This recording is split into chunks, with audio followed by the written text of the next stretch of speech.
Greetings, viewers and subscribers. So, in today's journey, we are in the parish of Manchester and we are heading towards Mandeville. I know, I know you have been enjoying this journey with me. So, grab a bottle of water or your favorite beverage and continue to enjoy this journey with me. Now, today, we have some news stories for you. But before we touch on the news stories, we're going to ask you to drop your comment on this. We know the politics thing going on. When people hear about Andrew Holness, or they hear about Portia, or they hear about Mark Golding, some people get angry. Some people, the hate starts showing. I know that we are deal with. Let us talk about Andrew Holness being the Prime Minister for Jamaica. Not the Prime Minister for JLP, the Prime Minister for Jamaica. So let us deal with that. On Wednesday, January 5th, 2022, Prime Minister Andrew Holness, he was speaking at the National Day of Prayer at the Power of Faith Ministries in Portmore, in the parish of St. Catherine. The Prime Minister, he made a speech, and in that speech, he was very emotional. Now, I'm going to play some excerpts of what the Prime Minister said, and then I'm going to tell you about the responses from two former crime fighters. So here is what the Prime Minister said. Listen up. I read in the papers today of the two brothers who were murdered in Westmoreland. I am so sorry about it. And the sister saying, Prime Minister, I just want to talk to you about it. I just want to, it's an appeal to hear what are our leaders doing about this. She's not quarreling, she's not blaming, she didn't even sound angry. Obviously she was distraught, but she says, Prime Minister, just come talk to me about it. Help me to make sense of it. Why they kill my brother?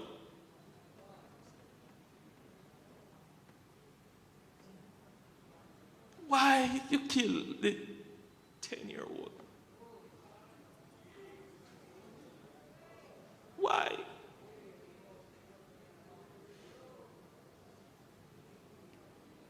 I go to my bed with these things on my conscience every night.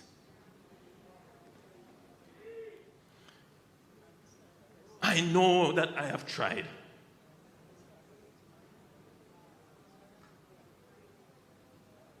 It's a minefield. Because every turn you make, there is someone who is trying to stop it, and I have to wonder, are they in support of the criminals in the country?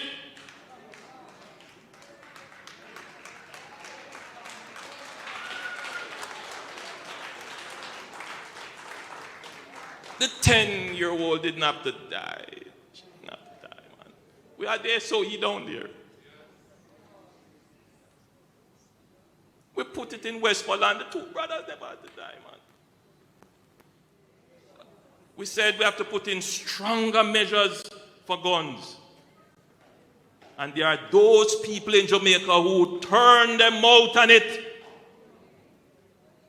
As if to say we must allow the criminals to have the guns. When you see me say what I say, because I'm a firm believer, I'm what you call pro-life.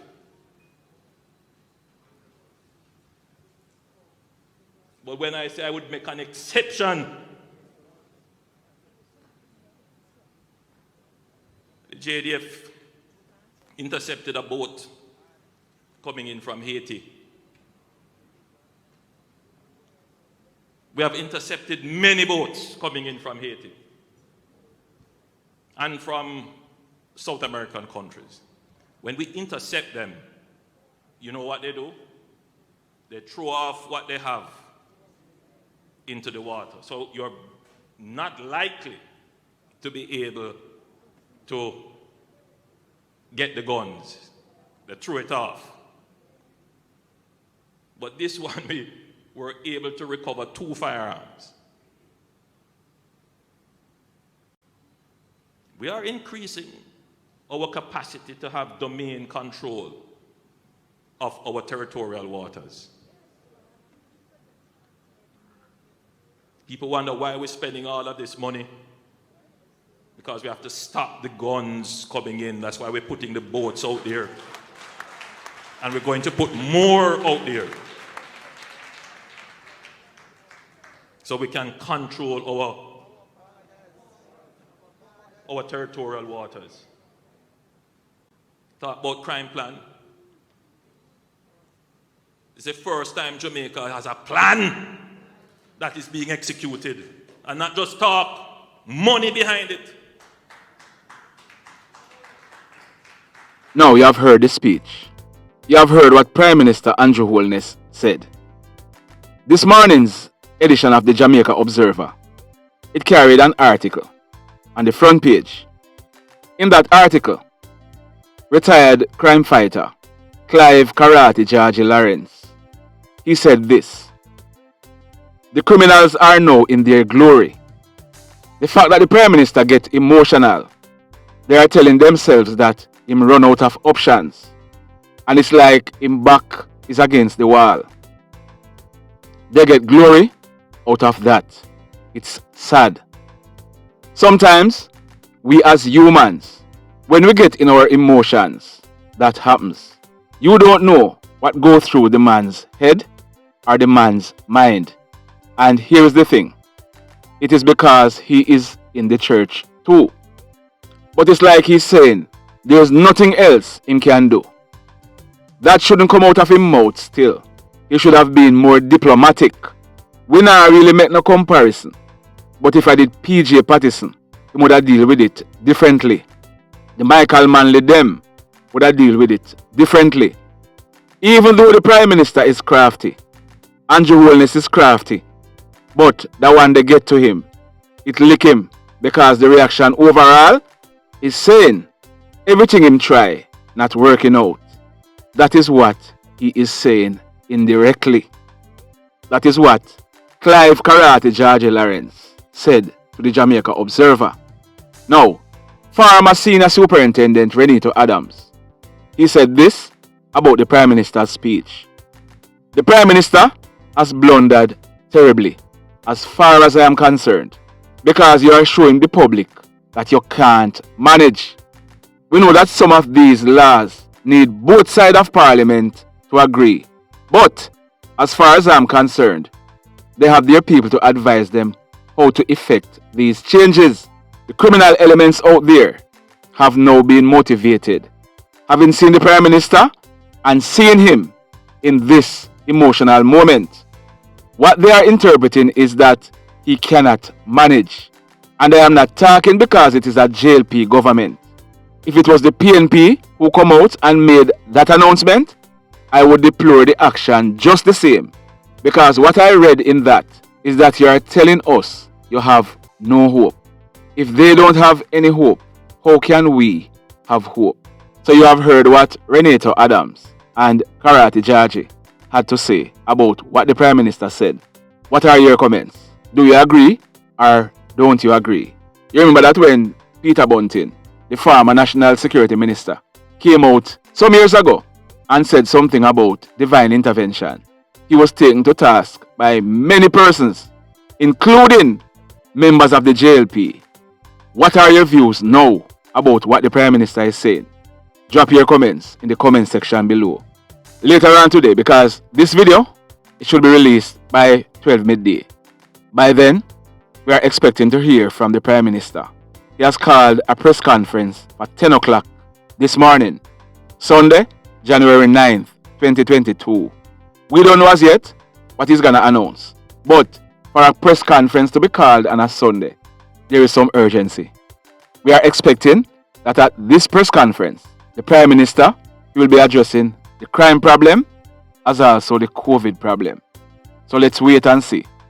But by the time this video is out, that press conference would have been gone. So tomorrow when we come back, we are going to look at some of the things that the Prime Minister announced. Now, moving right along, we are learning that the Montego Bay police, they seized an illegal gun yesterday evening. Saturday, January 8th, 2022, about 6:30 p.m. This took place at Bird Hill, Salt Spring, Montego Bay in the parish of St. James. Our information is that a team of police officers, a team of hard-working police officers, we are told that this team of police officers, they have been recovering many firearms in the parish of St. James. Now, this team of police officers, they were on patrol along with a team from the JDF. They were on patrol in the Salt Spring community of St. James. It is said that they received certain intelligence. As a result, they went to an open lot at Bird Hill. A search of the area was conducted and a black shopping bag was found. This black shopping bag, it was found to contain one silver Ruger 9mm pistol with the serial number intact, affixed with a magazine containing 5 rounds of 9mm cartridges. This gun, it was seized by the police. Now, officers, big up on yourself. Congratulations. Keep on doing the work.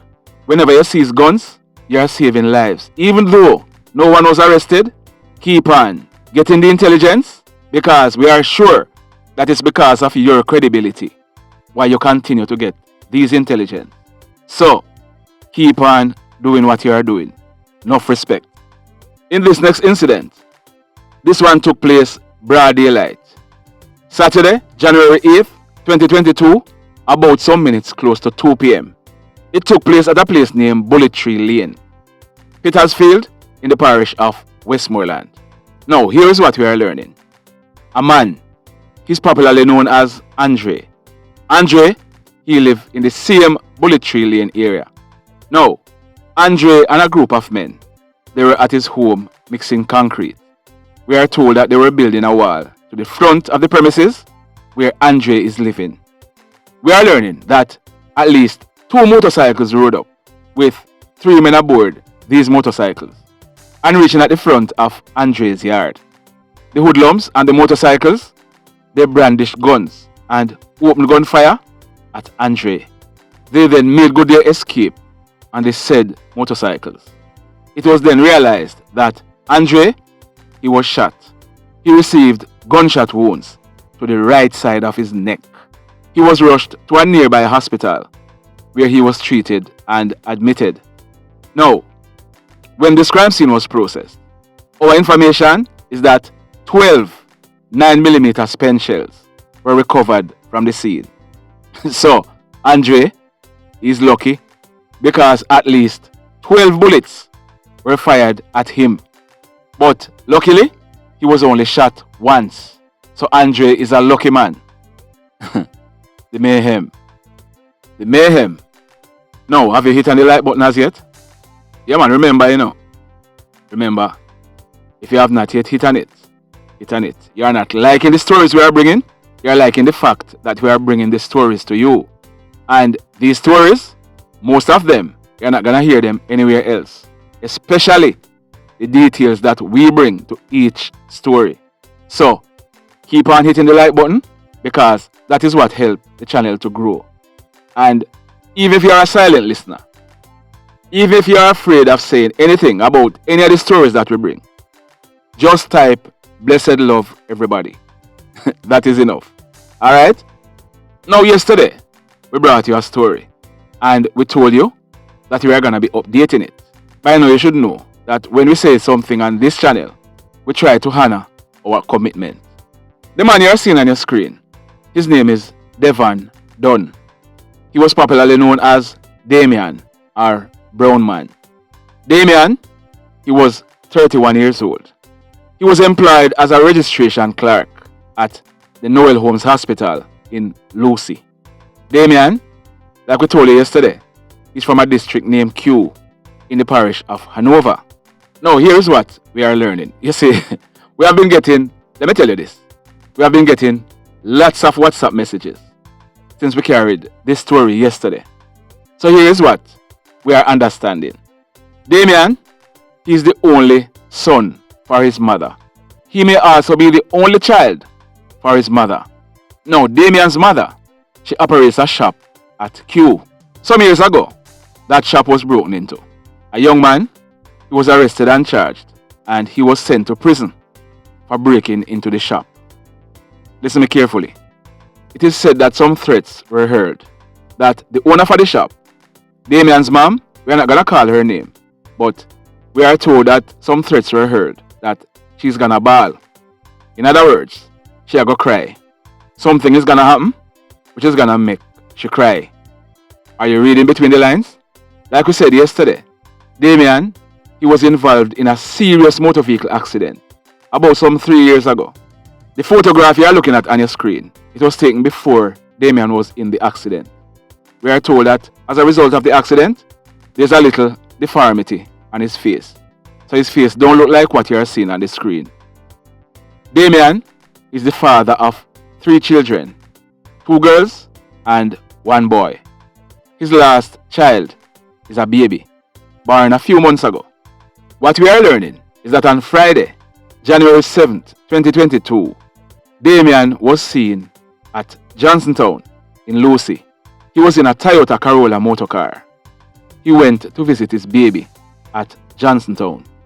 Now, in this motorcar was the owner for the car and someone else. About 11 p.m. that night, the same Friday night, Damion was seen driving the same car that he was in during the day, the same Friday. That was the last time anyone could account for Damion being seen. Now hear this. And this is what makes this story interesting.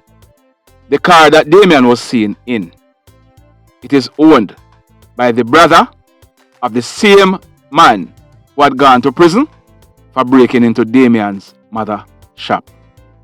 It is said that Damion and the brother of that man, they are good friends. Are you following me? Read what you want to read into it, but I'm just telling you the facts as they are. It is said that the car, the Toyota Corolla, that Damion was seen in, it is owned by the brother of the man who had broken into Damion's mother's shop and was sent away to prison. It is said that Damion and that guy, the brother, they are friends. Early yesterday morning, Saturday, January 8th, 2022, about 6 o'clock, passers-by, they saw Damion lying along the roadway. He had wounds to his head. As a result, the police were called. He was found at Eaton, like we tell you yesterday. Eaton is about 8 miles from where Damion lived at Q. Eaton is about 6 miles from where Damion lived at Q. The police were called in, and when they went on the scene, they realized that Damion, he was shot. He had received 4 bullet wounds to his head. About half a mile down the road from where Damion was found, the Toyota Corolla motorcar that Damion was seen in the day before and seen driving the night before, that car was found abandoned. So it's safe to say that Damion was in the car with the persons who took him out. Based on what we are understanding, the car might have developed some mechanical problems or had met in an accident. That's why it was abandoned down the road.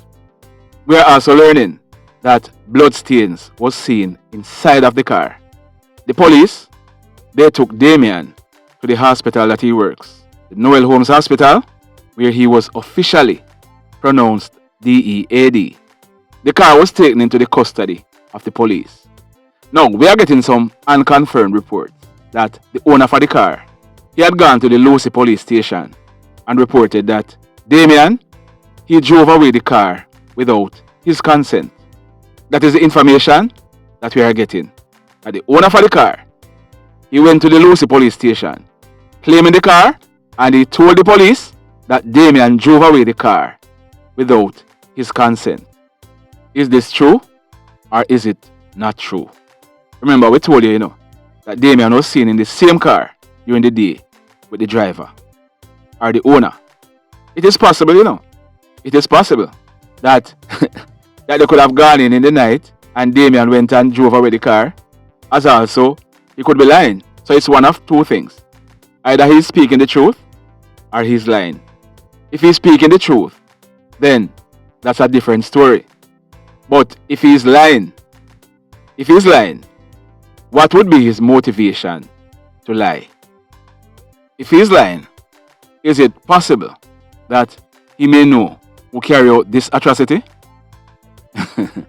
Now, we are also learning that when the police processed this crime scene, 4 9mm spent shells were recovered from the scene. So, some persons were of the view that Damion, he was killed elsewhere and dumped there. No man, he was killed right there. If bloodstain is in the car, it is possible that he may have been subdued by his attackers. Maybe them tie him up or do something else to him to subdue him. So they took him to Eton. Took him out of the car where he was shot. 4 shots to his head. It is my belief that Damion, he knew exactly who his attackers were. He knew. The mayhem.